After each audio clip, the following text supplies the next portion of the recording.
Hi guys! Hello! Welcome back to my channel. అందరికీ నమస్కారం. అందరూ ఎలా ఉన్నారు? సో, ఈరోజైతే మన ఛానల్‌లో మరొక మంచి వ్లాగ్ అయితే షేర్ చేయబోతున్నానండి. ఇది వచ్చేసి సాటర్డే వ్లాగ్ అనమాట. సో, వ్లాగ్‌లోకెళ్ళే ముందు ఒక చిన్న రిక్వెస్ట్ ఏంటంటే, మీరు ఇప్పటివరకే కనుక మన ఛానల్‌ని సబ్స్క్రైబ్ చేసుకోకపోతే ప్లీజ్ సబ్స్క్రైబ్ చేసుకోండి. అండ్ అలాగే పక్కనే ఉన్న బెల్ ఐకాన్‌ని కూడా యాక్టివేట్ చేసుకోండి. అండ్ బెల్ ఐకాన్ యాక్టివేట్ చేసిన వెంటనే ఆల్ అనే ఆప్షన్ వస్తుంది కదా! దాన్ని కూడా ప్రెస్ చేయండి. సో, ఇదొచ్చేసి సాటర్డే వ్లాగ్ అండి. నేను మార్నింగ్ 10:30 10:45 అప్పుడైతే స్టార్ట్ చేశాను వ్లాగ్ షూట్ చేయడం. సో, ఇంక మీకు ఆల్రెడీ చెప్పాను కదా! ఒకసారి ఇత్తడి సామాన్లు తర్వాత ఒక 4, 5 డేస్ అయిన తర్వాత చూపిస్తాను అని చెప్పి. అవి ఎలా ఉన్నాయి? తెల్లగా ఉన్నాయా? లేదా? వాటి మెరుపు అలాగే ఉందా? నల్లబడిపోయినాయా అని. సో, చూపిస్తున్నాను చూడండి. ఇప్పటికి ఎన్ని రోజులయిందంటే మాక్సిమం 10-12 డేస్ అవుతుంది. 15 డేస్ అవుతుంది. ఇప్పటికి కూడా వాటి మెరుపు అలానే ఉంది. అవి ఇప్పటికీ కూడా మారలేదు కలరు. సో, ఇటుకరాయి పొడితో తోమితే క్లీన్ చేసుకుంటే అంత మంచిదండి. అంటే అంత బాగా నీట్‌గా ఉంటాయి. సో, ఇంకా ఇక్కడైతే అమ్మ బెండకాయ ఇప్పుడు చేస్తున్నారనమాట పప్పుచారులోకి సైడ్ డిష్‌గా. అండ్ పూజ చేసేసాము. కొండెక్కిపోయింది కూడా దీపారాధన. అండ్ ఇక్కడ కూరగాయలు కొన్ని చూపిచ్చాను. సో, ఇక్కడ జస్ట్ అలా అమ్మని తిరిగి చూడమన్నాననమాట. ఇటు అంటే ఇంకా చూసారు. సో, ఇక్కడ చూస్తున్నారు కదా!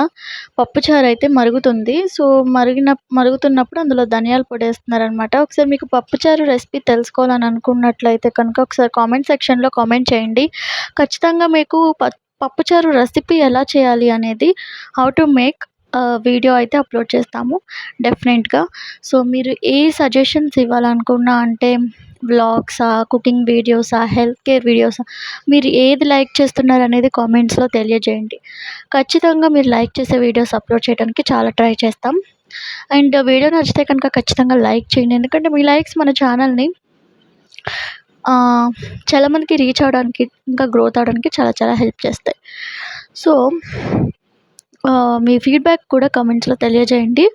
సో, ఇక్కడ ఇంకా పప్పుచారు మరుగుతుందనమాట. అండ్ బెండకాయ ఇప్పుడు ఒక వైపు అయితే అవుతుంది. బెండకాయ ఎప్పుడైతే నన్ను కలపమన్నారు అమ్మ. సో, అందుకని కలుపుతున్నానండి. అంటే అది కొంచెమే కదా! అడుగంటేస్తుంది. ఎక్కువైనా సరే బెండకాయ ఇప్పుడు అడుగంటేస్తుందండి. కానీ టేస్ట్ ఉండిందండి. సూపర్ ఉండిందనమాట.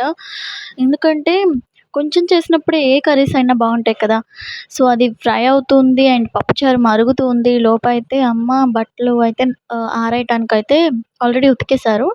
అవి ఉతికిన తర్వాత బకెట్ మీద ఇలా పెట్టి కాసేపు ఉంచుతారనమాట. అంటే వాటి నీరంతా కారిపోయేదాకా ఉంచుతారు. అప్పుడు ఆరేస్తారు. సో, ఆరేయడానికైతే పిండేస్తున్నారనమాట. ఇక్కడ ఆరేస్తున్నారు. సో, బట్టలైతే అండ్ ఈలోపు నేనటు ఫ్రై చూస్తున్నాననమాట. సో, ఏమి చేయనంటే మరీ ఏమి చేయను అని అనుకోకండి. హెల్ప్ చేస్తూ ఉంటాను. ఏదైనా చెప్తే చేస్తాను ఖచ్చితంగా. ఇప్పుడు ఒకవేళ అంటే ఇటు బట్టలు ఆరేస్తున్నప్పుడు ఏదన్నా ఫ్రై చూసుకోమన్నా, కర్రీస్ చూసుకోమన్నా, అన్నం చూడమన్నా చూస్తాను. అండ్ ఒకవేళ ఏదన్నా అందించమన్నా అందిస్తాను. అంతే తప్ప అంటే మరీ హెవీ వర్క్స్ అంటే బట్టలు ఉతకటము ఇలాంటివి చేయననమాట. కడగటం. సో, ఇల్లు కడగటము, బట్టలు ఉతకటం, ఇల్లు తుడవటం ఇలాంటివన్నీ చేస్తే ఏంటంటే సో, ఆల్రెడీ మీకు చెప్పాను కాబట్టి సో, మామూలుగా అంట్లవి తోముతూ ఉంటాను అప్పుడప్పుడు. అండ్ ఇలాంటి హెల్ప్ ఏదైనా చేయమంటే ఖచ్చితంగా చేస్తాను. ఏదన్నా కానీ ఇలాంటి వంటలైతే ఎక్కువ చేస్తానండి. నాకిష్టం వంటలు చేయడం అంటే. ఫస్ట్ నుంచి చిన్నప్పటి నుంచి కూడా వంటలంటే బాగా ఇష్టం. అంటే చిన్నప్పుడైతే ఇలాగా వంటలు ప్రోగ్రామ్ అంటే ఈటీవీ అభిరుచి ఛానల్ చూసి అందులో వాళ్ళు వంటలు చేస్తున్నట్టు ఏం చేసేదాన్నంటే బియ్యము ఆహ్, బియ్యము, పప్పులు ఇవన్నీ ఉంటాయి కదా! పచ్చివి అంటే కందిపప్పు, బియ్యం ఇయన్నీ ఉంటాయి గదా! సో, వాటిని కప్పుల్లో వేసేసి అంటే చిన్న చిన్న కప్పుల్లో వేసి అన్నీ ఒక దగ్గర పెట్టుకొని ఒక తపాలు తీసుకొని ప్యానో, తపాలో తీసుకొని గరిటొకటి తీసుకొని ఇవి కొంచెం కొంచెం నాలో నేనే చెప్తూ, వేస్తూ ఆడుకునేదాన్ననమాట. సో, అంత ఇష్టమనమాట కుకింగ్ అంటే.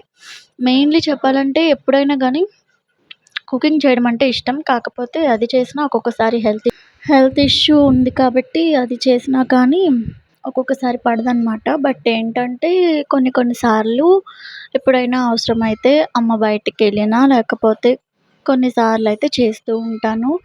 అండ్ ఈరోజైతే నైట్‌కి నేనే కర్రీ చేశానండి. మునక్కాడ కర్రీ చేశాను. సో, ఇప్పుడైతే ఏంటంటే ఆల్రెడీ బెండకాయలు ఫ్రై అవుతున్నాయి కదా! సో, అవి ఫ్రై అయిన తర్వాత కొంచెం అందులో సాల్ట్ ఏసుకోవాలనమాట. సరిపడే అంత సాల్ట్ వేసుకొని కలుపుకోవాలి. ఆల్రెడీ బెండకాయ ఫ్రై రెసిపీ చేశాను. అది అప్‌లోడ్ చేశాను. బట్ అది డిలీట్ అయిపోయింది అన్‌ఫార్చునేట్‌లీ. I'm really sorry. ఒకవేళ మీరు అంటే బెండకాయ వేపుడు జిగురు లేకుండా ఎలా చేయాలనేది మీరు తెలుసుకోవాలనుకున్నట్టయితే కనుక ఒకసారి కామెంట్ సెక్షన్‌లో కామెంట్ చేయండి. ఓకేనా? సో, ఇంకా బెండకాయ ఇప్పుడు అవుతూ ఉంటుంది. జస్ట్ అలాగా సాల్ట్ ఏసాను. ఆ తర్వాత కలిపాననమాట.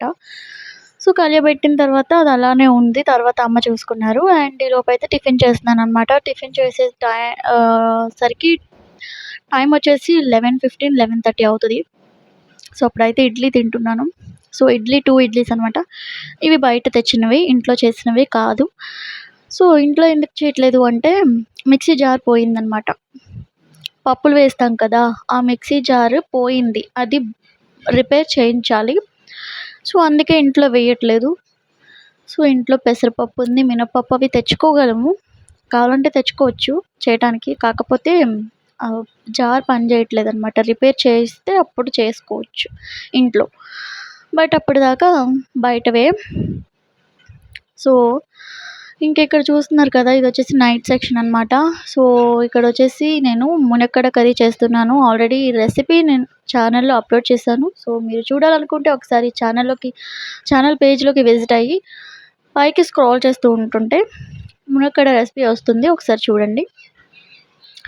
సో, ఇంకా ఫస్ట్ ఆఫ్ ఆల్ ఆయిలేసి ఇంకా జీలకర్ర, పోపు దినుసులు ఇవన్నీ వేసేసి సో, ఆనియన్స్, పచ్చిమిర్చి వేసి ఫ్రై చేస్తున్నాను. ఇప్పుడైతే మునక్కాడ వేసేసాను. అంటే చాలా సింపుల్‌గా, చాలా టేస్టీగా ఉంటుందనమాట. బట్ కాకపోతే ఏంటంటే ఇక్కడ చిన్న మిస్టేక్ ఏం జరిగిందంటే ములక్కాయలు కొంచెం ఉడకలేదండి. అదేంటంటే నైట్ టైమ్ గదా! సో, అప్పటికి 9:30 అయిపోయింది. సో, ఎప్పుడు చేసుకొని ఎప్పుడు తింటాము? సో, అందుకని హడావిడిగా నేను మీడియం ఫ్లేమ్ పెట్టేసి చేసేసాననమాట. బట్ అదేమైందంటే మునక్కాడలు ఫ్రై అవ్వలేదు, కుక్ అవ్వలేదు. సో, ఏం చేయాలంటే ఎప్పుడైనా సరే ఏ కర్రీ చేసినా హడావిడిగా చేస్తే బాగోవండి. నెమ్మదిగా స్లో ఫ్లేమ్‌లో పెట్టుకొని, లో ఫ్లేమ్‌లో పెట్టుకొని నెమ్మదిగా ఫ్రై అవుతూ, నెమ్మదిగా కుక్ అవుతూ చేస్తేనే వాటి టేస్ట్ కానీ, కలర్ కానీ అంతా బావుంటుంది. సో, హడావిడిగా చేసేవి ఏదైనా సరే బాగోదు. సో, ఎప్పుడైనా గానీ టైం ఉంటే నెమ్మదిగా చేసుకోవడమే బెస్ట్ అనమాట. బట్ ఇప్పుడు టైం లేదు కాబట్టి మీడియం ఫ్లేమ్‌లో పెట్టి చేసేసరికి ఆ కర్రీ కాస్త అంటే ఇగురైతే బానే ఉంది గ్రేవీ అయితే. బట్ ముక్కలేంటంటే కొంచెం ఉడకలేదు. అంటే లైట్‌గా ఉడకాలి ఇంకా. చాలా మటికి ఉడికిపోయినియి. బట్ లైట్‌గా ఉడకాల్సింది. బట్ అన్‌ఫార్చునేట్‌లీ అలా అయిందనమాట. నైట్ డిన్నర్ అయితే. బట్ బానే ఉండింది. టేస్టీగానే ఉండింది గ్రేవీ అయితే. సో, ఇదేనండి ఇవాల్టి వ్లాగ్ అయితే. సాటర్‌డే మార్నింగ్ నుంచి నైట్ వరకు రొటీన్ అయితే రఫ్‌గా అలా షూట్ చేశాను. ఐ హోప్ మీ అందరికీ ఈ వీడియో నచ్చిందనే అనుకుంటున్నాను. నచ్చితే కనుక లైక్ చేయండి, సబ్స్క్రైబ్ చేయండి. అండ్ మరిన్ని మంచి వీడియోస్ కోసం ఒకసారి కామెంట్ చేసి మీ ఫీడ్‌బ్యాక్ అనేది తెలియజేయండి. అప్పుడే మాకు ఇంకా కొంచెం మోటివేషన్‌గా ఉంటుంది వీడియోస్ అప్‌లోడ్ చేయడానికి, షూట్ చేయడానికి కూడా. If you like it, we will upload. If you don't like it, we will skip this. Okay? So, thanks for you watching. మళ్ళీ మరొక మంచి వీడియోతో